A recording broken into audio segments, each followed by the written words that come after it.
No, no, no, no.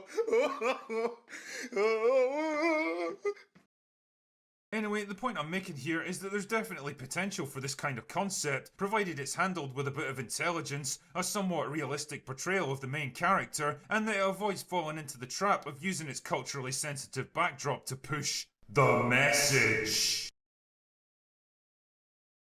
Why do you want to hunt?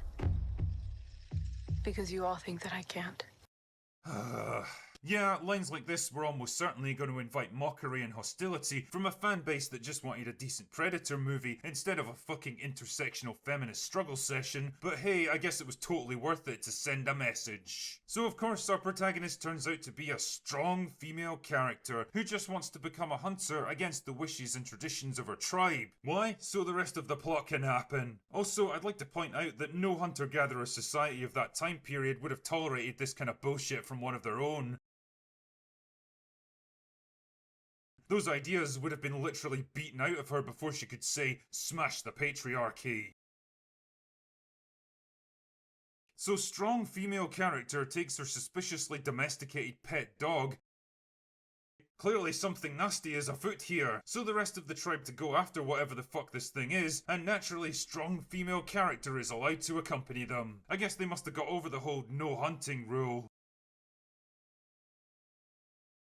Also, why does everyone in this movie talk with a modern day Californian accent? You can't. I'm trying to protect you. Protect me from what? Call me crazy, but shouldn't they be speaking Comanche or something? Personally, I can't wait for the ludicrous sight of a 5'5", 120-pound actress facing off against a 7-foot tall predator. The final confrontation between Dutch and the Predator in the original movie was so impactful because it played entirely against expectations. Audiences at the time were used to seeing Arnold Schwarzenegger as this unstoppable, inhuman force of nature who dwarfed everything and everyone around him, but suddenly there he was, unarmed and vulnerable, facing off against this monstrous creature that made him look like a fucking child in comparison. It was cool and unnerving because he looked like he might genuinely lose. But having an actress that's got the size and build of a small child to begin with, trying to realistically fight something of that size isn't going to be cool and unnerving, it's going to be fucking ludicrous. It doesn't matter how tight you tie those bands around your arms, love, it's not going to give you big muscles.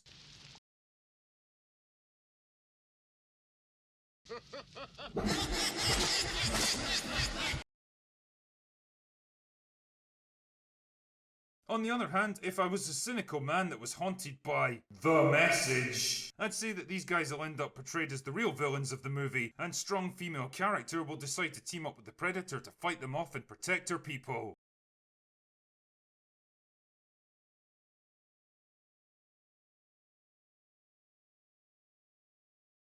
Now don't get me wrong, I definitely think there's mileage in a concept like this, provided it's done right. I mean damn, there's already a bunch of fan movies out there on YouTube, probably done on shoestring budgets, that prove how awesome the Predator can be in different historical eras, but the real problem here isn't the idea, it's the people making it. This might be a Fox production in name at least, but let's be honest, we all know who's pulling their strings on this one. Even the trailer's got Disney's grubby fingerprints all over it, and I'll be willing to bet that the final product will be stuffed to the gills with all the usual garbage that gets injected into their movies these days. I'm gonna also go with an 8 out of 10. I think it's solid. Excellent movie. Excellent movie. Excellent movie. Well done. This makes up for that last abomination that came out. And it went straight to Hulu. And This makes up for the last abomination that came out. This was a good Predator movie. great fucking This movie. was great. Putting the focus on the Comanche Nation, taking guns for the most part out of play, taking technology out of play. This is just a brilliant idea, and I think that it's exactly what this franchise needed. I really enjoyed this movie. As far as Predator sequels go, this is probably the best. I mean, the only competition it has for me is a movie that I'm very nostalgic for, Predator 2. And if I'm going to be like kind of objective about it, it's better than Predator 2. For the most part, this movie, I thought it was solid. It was a solid good time. I liked the lead, I liked the underdog story, I liked the coming of age story, and I like the fact this movie celebrates what made Predator great while making its own story. It's its own movie in its own right. It's not like it just emulates the first Predator and that's that. I'll say it was a solid fun time, no alcohol required. Fuck yeah, we got a great ass Predator movie. Not since the first one. We finally got a great Predator movie. Holy crap. That was great. That was really great. Holy God.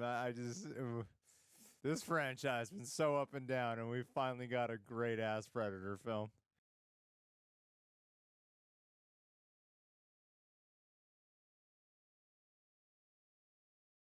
I watched Prey last night. I'm probably going to try and do a review tomorrow, but I guess I could just I can give a few little thoughts here while I'm chatting.